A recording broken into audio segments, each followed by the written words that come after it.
السلام عليكم ورحمة الله وبركاته. أعزائي المشاهدين، مش قصة كان بطولة، ده حلم منذ الطفولة. أوه سوري، قط، مش الجملة دي. مش قصة كان بطولة، دي قصة عزيمة وإصرار وروح. فريق اتولد كبير، فريق. أول ما هتكلم عن الروح والإصرار والعزيمة أكيد هتعرف اسمه مرتبط بالروح العالية، اسمه مرتبط بالعزيمة، اسمه مرتبط باللعب الآخر ثانية. لا تأمن الأهلي حتى آخر ثانية. فريق اتولد بطل وعايش بطل، ومن غيره هو النادي الأهلي.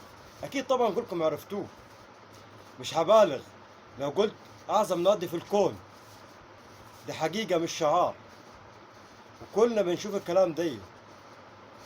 فريق غريب، فريق عجيب، فريق بيعشق البطولات، فريق دايما جماهيره فخورة بيه، فريق دايما جماهيره مستنية مني المزيد. معادلة صعبة بين النادي الأهلي وجماهيره. الجماهير والنادي الأهلي اتنين ما بيملوش من البطولات، بيملوش من الإنجازات، كل يوم عايزين إنجازات وعايزين بطولات. وده مأثر في شخصية النادي ومأثر في شخصية الجماهير، وكلنا بنشوف دي وشفناه امبارح. فريق بيلعب لغاية الدقيقة 95 وبيقش متعادل 1-1 مع فريق محترم، وبتنتزع الفوز في آخر دقيقة في المباراة. مفيش عظمة زي كده، مفيش إصرار زي كده، مفيش روح وعزيمة زي كده. فعلا فعلا، يا بخت الأهلي بجماهيره، ويا بخت جماهير الأهلي بالأهلي. دي جملة خط تحتيها 100 خط. امبارح الأهلي بيتفوق على فريق البنك الأهلي ويفوز عليه 2-1، وكده الأهلي بيستطلع حلال الدوري. الأهلي كده إن شاء الله بنسبة 95% هو بطل الدوري، فاضلش غير مباراة فاركو، وإن شاء الله ربنا يكرمنا في مباراة فاركو. أنا ما كنتش عايز أتكلم فن النهاردة في مباراة الأهلي، بس معلش اللي شفناه عن امبارح لازم نتكلم فن. لما اتكلمت على روح الأهلي في البداية، روح الأهلي بتظهر في ظل إنك عندك مشاكل فنية كتير، في ظل عندك حارس سيء جدا اسمه الشناوي. أنا صنفت أسوأ حراس عدت في تاريخ الأهلي، عدت على تاريخ الأهلي. هخط هخط محمد الشناوي من ضمنه. أنا من وجهة نظري محمد الشناوي حارس أقل من الأهلي بكتير، والكلام ده بقوله من زمان. أنا عارف، بعتبر الشناوي منتهي بالنسبة لي من 5 سنين. الشناوي ظهر بس في فترة ما كانش فيها حراس على مستوى مصر كله، هي الفترة اللي علي فيها، لكن غير كده هو حارس متواضع. اهو رغم الاهلي بيمتلك حارس متواضع زي الشناوي، بس روح الاهلي وعزيمه الاهلي وتتخطى حاجه زي كده. فهي ده بتكلم فيه، انك في وسط انك بتمتلك حارس سيء بس قادر تحقق بطولات وقادر تحقق انتصارات، هو ده النادي الاهلي. النحاس، عماد النحاس مدرب محترم، بس النادي الاهلي اكبر من النحاس. ومع احترامي لكل مدربين مصر، النادي الاهلي اكبر من اي مدرب مصري. المدرب المصري بطبعه بتحكم العاطفة وبيتأثر بآراء الجماهير وبيتأثر بآراء الصحافة. عشان كده حصل اهتزاز في مستوى الأهلي في مباراة البنك الأهلي ومباراة السيراميك اللي قبليه. عماد النحاس بدأ أول مباراتين روح، بس دي روح التغيير. بس نرجع ونقول لسه فترة كولر وأداء وأسلوب كولر، أسلوب كولر مأثر في أداء الأهلي لغاية دلوقتي. تيم الأهلي مش قادر يتخلص من عباءة كولر، والفترة الأخيرة وسوء المستوى كان بيقدمه كولر الفترة الأخيرة مع النادي الأهلي. عشان كده شايفين لغاية دلوقتي بتحصل هزة في المستوى في مباريات كتير، وده كان واضح جدا في مباراة امبارح مع التخبط الشديد في عماد النحاس واصراره على بعض اللعيبة زي كوكا مثلا. كوكا ده مين؟ اللي انك انت بتلعب بيه 5 ماتشات وسايب علي معلول معاك على الدكة. ما انت سايب علي معلول معاك على الدكة دي معناها جاهز، وانا كنا شفناه في كاس الرابطة انه جاهز. فانت ازاي بتلعب كوك على حساب علي معلول؟ لو علي معلول مش جاهز انت سايبه على الدكه معاك ليه؟ ما خلاص طلع لاعب ناشئ. وخط دفاع الاهلي طبعا سيء، حدث ولا حرج. مع احترامنا، ناس كتيره بتتكلم ان الدوري ده لو سميناه نسويه نسميه دوري ياسر ابراهيم. بس انا شايف ان ياسر ابراهيم دي افضل فرصه فيها يا ياسر انك تعتزل او تسيب النادي الاهلي، وفي دوري مكتوب باسمه. مع احترامي، ياسر ابراهيم وربيع اقل من ان هم يبقوا مدافعين النادي الاهلي. النادي الاهلي داخل على فتره مختلفه، داخل على طموح غير، داخل على مرحله غير. فمعلش، ياسر وربيعه مش هم دفاع الاهلي، ومش هم طموح الاهلي الفتره الجايه. محمد هاني مثال للباك اللي هو ايه تقليدي، هو كده هاني اخر. فلو تكلمنا على منظومه دفاع مع حارس مرمى الاهلي، فهم بصراحه شكرا. نهايه الدوري زي كده، مع نهايه الدوري شكرا يتم توجيه الشكر اليوم كله. الشناوي، رامي ربيعه، ياسر ابراهيم، محمد هاني، كوك. خط الدفاع بالكامل اقل من النادي الاهلي. لو عايزين نشوف مستوى غير ونشوف اداء غير الفتره الجايه والموسم الجاي، لازم نتخلص من الرباعي والخماسي دي وجهه نظري انا. محتاج يتكلم على مروان عطيه. مروان عطيه ناس كثيره شايفه او مش حاسه بيه.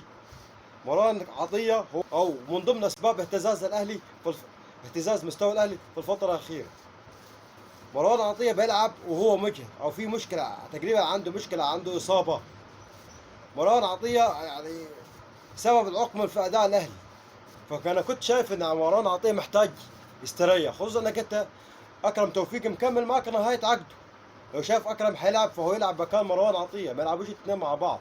لان مروان عطيه انا شايف هو سبب اهتزاز مستوى، يعني من ضمن اسباب اهتزاز مستوى الاهلي. اما الجزء القدامي هو اللي شايل الاهلي الفتره الاخيره. بسم الله ما شاء الله.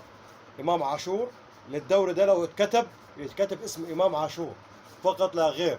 مع احترامي بقيت لعيبه النادي الاهلي كله، لعيب روح، اصرار، جرنت، بيعمل كل حاجه في الملعب.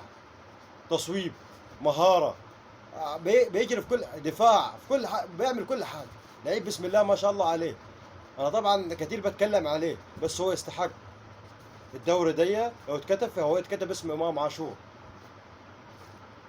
عايز ادي حق فريقين زي فريق سيراميكا وفريق البنك الاهلي، فرق محترمه بتقدم كره محترمه. الفرق دي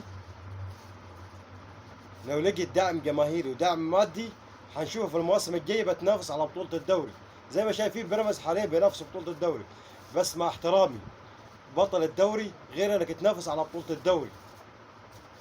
تحقيق بطوله الدوري غيرك انك تنافس على بطوله الدوري. بطل الدوري ما يخسرش في اخر جولات في الدوري، ده حاجه معروفه. بطل الدوري هو اللي يشوفه في اخر ماتشات اكتساح، ما بيفرطش في النقاط. وده اللي بيعمل النادي الاهلي حتى لو في سوء مستوى، ما فيش تفريط في النقاط. عكس بيراميدز اللي جه السنه اللي فاتت مباراتين مع النادي الاهلي في اسبوع. ازاي تتهزم في اسبوع وانت خلاص في الامتار الاخيره في الدوري تتهزم في مباراتين؟ وحصل دلوقتي اهو، اتهزمت من فاركو واتهزمت من البنك الاهلي. وطبعا كنت في مباراة الزمالك اللي مش عايز اتكلم عليها. لو الزمالك شد شوية في المباراة كنت هتخسر مباراة. عايز اوجه رسالة بس للكابتن طارق مصطفى. انت امبارح قدمت جيم عالي بصراحة، انت مدرب محترم. بس مع احترام انت بتقول انك انت دربت 8 سنين في الدوري المغربي. هو ال8 سنين انت حققت ايه فيهم وعملت فيهم ايه في الدوري المغربي؟ ما علينا، بس دي مش قضيتي. انت بتقول ان الدوري المغربي اقوى من الدوري المصري وكل سنه في بطل جديد. مع احترام انت في ال8 سنين اللي دربت فيهم في الدوري المغربي، في 5 سنين الوداد البيضاوي وهو اللي حقق بطوله الدوري. ازاي في ال8 سنين كل سنه في بطل؟ يا كابتن طارق مع احترامنا يا عم، خلي انتمائك على جنب في تصاريحك. يعني انت مدرب محترم، مقدم جيم عالي ومقدم من اول الدوري ماتشات كويسه يعني، وبنقول فريق البنك اتغير على قدك. بس معلش ما بلاش التكه دي يعني. احنا ناس برضه متابعين وفاهمين الدنيا. 8 سنين انت حققت بقى مراكز، بقى مش حققت ايه؟ ما انا طبعا ما حققتش حاجه طبعا، انت بتقول لي 8 سنين بتفتخر بيهم، بس بتقول كل سنه في بطل. يا عم ما تبص، ما هو الدوري الالماني بايرن ميونخ شوفوا اخر 10 سنين حقق الدوري كام سنه. الدوري الفرنسي شوف باريس سان جيرمان اخر 10 سنين حقق كام دوري. وي وي وي لو قعدنا نعد كتير. تمام يا كابتن طارق مصطفى، اظن الرساله وصلت. ناس كتير حتقول لي انت بتقول ايه عزيمه اصرار ايه، انت لولا اتحاد الكوره وعندك 3 نقاط وي وي وي وتحكيم ومش تحكيم، حاطط كل الكلام ده كله خطه في الزباله. زي كلام المؤجلات والكلام اللي كان بيتقال في المواسم اللي فاتت انك انت بتاجل لك ماتشات ومش عارف ايه، كل ده خطه شيله خطه في الزباله. احنا شفنا السنه دي ما فيش مؤجلات وكل دي حاجه فارغه، كل الانديه تراضت بما فيهم بيراميدز وبما فيهم الزمالك. بيراميدز اللي لعب كل ماتشات الدور الاول على ارضه، وكان كثير ماتشات في الدور الاول حكام ملاكي، فرق كثيره ظلمت قدام بيراميدز بالتحكيم وما حدش كان شايف الكلام ده. اما الزمالك حدث ولا حرج في العقوبات اللي بتشال والفلوس اللي بتدفع بدل منه وقافات بتشال وحوارات كثيره وقعدنا نتكلم فيها للصبح مش هنخلص كلام. في ما تجيش تقول لك جاملوك في 3 نقط ومش عارف جاملوك في ايه. وهرجع واقول لك الاهلي انسحب وكان اتوقع عليه عقوبه 9 نقاط او 10 نقاط، برضه بروح وعزيمه البطل كان الاهلي حيرجع. وانا متاكد من كده. كان نفسي من اول الانسحاب ده تتوقع العقوبه ب6 نقاط، كنت حتشوف الاهلي برضه كان حيحقق البطوله، لانه هو ده البطل، هو ده النادي الاهلي. بس كده احنا نقاط كثيره كنا عايز نتكلم فيها، بس حنسيبها في فيديوهات تانية. بتمنى من حضراتكم اصدقائي الاعزاء اللي تابع الفيديو دي يعمل اعجاب بالفيديو دي ويعمل اشتراك معنا في القناه ويعمل اعجاب بالصفحه بتاعتي على الفيسبوك. والسلام عليكم ورحمه الله وبركاته.